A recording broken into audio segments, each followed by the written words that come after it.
Hi friends. അപ്പോൾ ഇന്നത്തെ വീഡിയോയിൽ എൻ്റെ കയ്യിലുള്ള ആൻറ്റിലോപ്സിൻ്റെ അപ്ഡേറ്റ്സ് ആണ് കാണിക്കുന്നത്.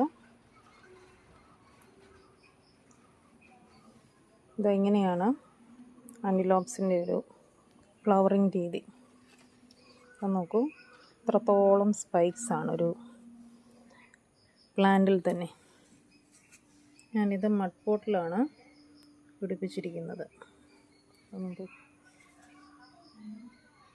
ലീവ്സിൻ്റെ ഇടയിൽ നിന്നും ഇങ്ങനെ സ്പൈക്സ് വന്നുകൊണ്ടേയിരിക്കും. അതാണ് ഇതിൻ്റെ ഒരു പ്രത്യേകത. ഏതാണ് ലോങ് സ്പൈക്സ് ആയിരിക്കും, നിറയെ ഫ്ലവേഴ്സ് ഇങ്ങനെ നിൽക്കും, മാനിൻ്റെ കൊമ്പ് പോലെ. അതാണ് അതിൻ്റെ ആൻറ്റിലോപ്പ് എന്നുള്ള ഒരു പേര് വരാൻ കാരണം തന്നെ ഇതുകൊണ്ടാണ്. ഈ കൊമ്പ് പോലെ, മാനിൻ്റെ കൊമ്പ് പോലെ ഇങ്ങനെ പിരിഞ്ഞിരിക്കുന്നത് കൊണ്ടാണ്. അതുകൊണ്ടാണ് ഇതിനെ ആൻറ്റിലോപ്പ് വെറൈറ്റി എന്ന് പറയുന്നത്. പെറ്റൽസ് അങ്ങനെ ചുരുണ്ടിരിക്കുന്നത് കൊണ്ടാണ്. കണ്ടോ, ഓരോന്നിനും പ്രത്യേകതയുണ്ട്. പല കളേഴ്സിൽ നമുക്കിതിനകത്ത് ലഭ്യമാണ് കേട്ടോ. ഞാൻ കാണിക്കാം. ഇതൊക്കെ ഫ്ലവർ ഇപ്പം ഇല്ല, അങ്ങോട്ട് കഴിഞ്ഞതേ ഉള്ളൂ. ഉണ്ട്, അതിൻ്റെ സൈസ് കണ്ടോ. പ്ലാന്റ് ഇതേപോലെ സൈസ് ഉണ്ടാവും. ഇതിപ്പോൾ എന്നേക്കാൾ ഹൈറ്റിലുണ്ട്. നോക്കൂ, ചെറിയൊരു ചട്ടിയിലാണ്, നോർമൽ സൈസ് ചട്ടിയിലാണ് ഇരിക്കുന്നത്.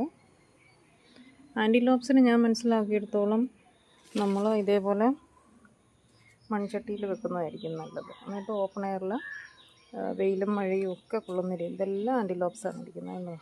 നമ്മൾ നോർമൽ ഡെൻഡ്രോബിയംസ് കമ്പയർ ചെയ്യുമ്പോൾ അതിൻ്റെ സൈസ് കണ്ടോ.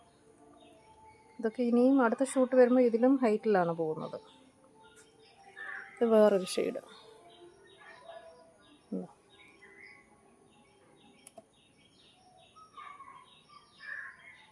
ഒരു യെല്ലോയിഷ് ലിപ്പാണ് വരുന്നത്. പെറ്റൽസ് തന്നെ 2 കളറിലാണ്. അങ്ങനെ പല കളേഴ്സ് നമുക്കിതിനകത്ത് കിട്ടുന്നുണ്ട്. ഇത് വേറൊരു പ്ലാന്റാണ്. ഇത് നല്ലപോലെ ചെറിയൊരു പോട്ടിലാണ് ഇങ്ങനെ വെച്ചിരിക്കുന്നത്. ഇതൊക്കെ ഇച്ചിരി പ്രായമുള്ള പ്ലാന്റുകളാണ്, വർഷങ്ങൾ പഴക്കമുള്ള പ്ലാന്റുകളാണ്. അപ്പോൾ ആ കെയിൻസ് നോക്കിയാൽ തന്നെ നമുക്ക് മനസ്സിലാവും. ഒത്തിരി കെയിൻസ് ഉണ്ട് കണ്ടോ. പക്ഷെ ആ ചട്ടി മതിയാവും. ഇനിയിപ്പോൾ ആ ചട്ടി പൊട്ടിച്ചെങ്കിൽ മാത്രമേ എനിക്ക് വേറൊരു ചട്ടിയിലോട്ട് ആക്കാൻ പറ്റുള്ളൂ. അത്രയ്ക്ക് അതുമായിട്ട് അങ്ങ് ബൈൻഡ് ചെയ്തിരിക്കുകയാണ്. ഇതിൽ കീക്കീസും നല്ലപോലെ ഉണ്ടാവും. അതാണ് ആൻറ്റിലോപ്സിൻ്റെ ഒരു പ്രത്യേകത.